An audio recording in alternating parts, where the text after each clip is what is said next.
Hello students, this is session 4 of the lesson on contextual clues. In session 3, we looked at synonym clues, didn't we? In this session, we will be looking at antonym or contrast clues and comparison clues.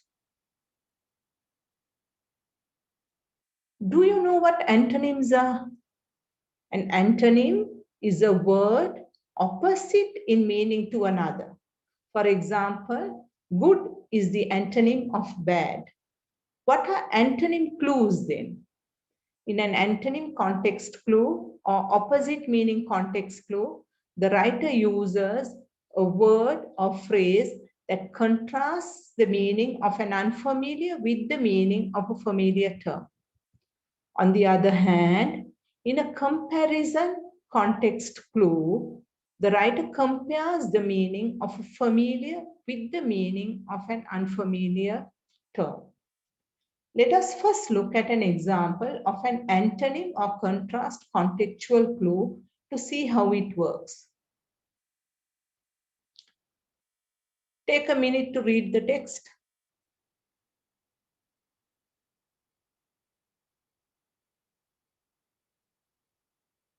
All right.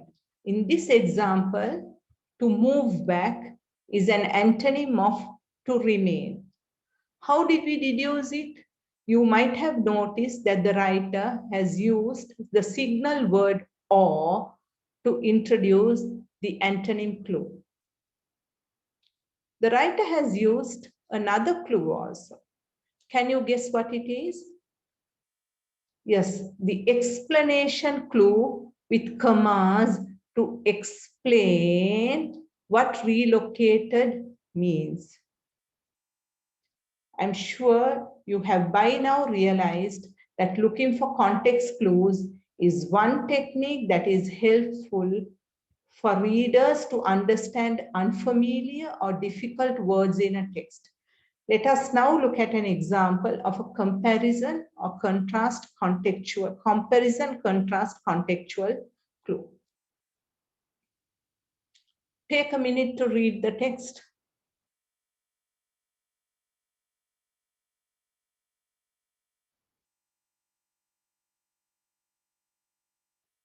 All right.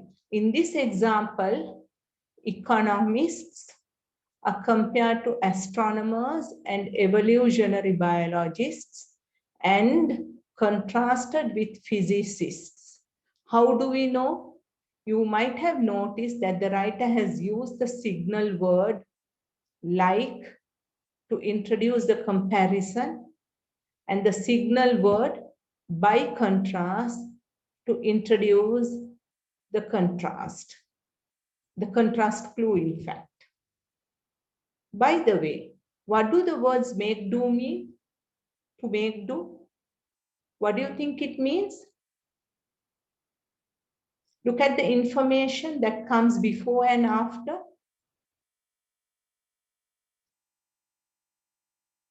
Yes, you're right. It has an opposite meaning to generate data. Physicists can generate data. In contrast, economists, like astronomers, have to manage or to make do with whatever data that is available. So you see, in this example, the writer is using comparison and contrast clues to explain his idea.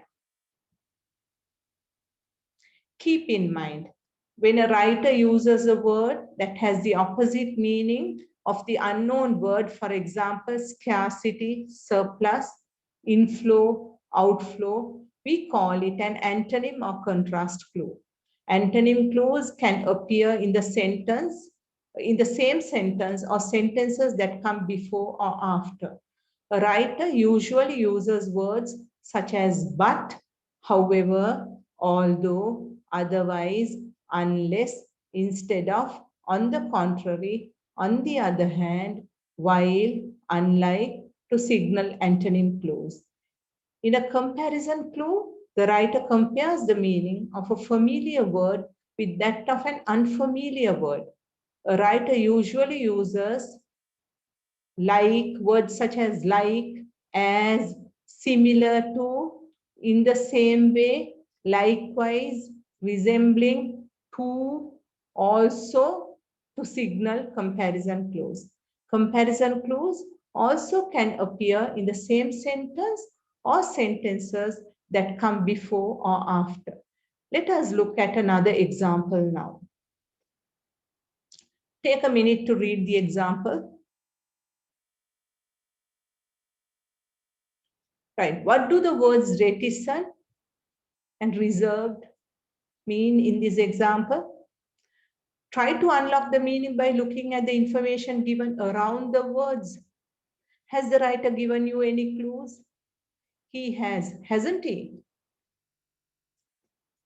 In this sentence, the word talkative is the antonym of reticent, and the word outgoing is the antonym of reserved.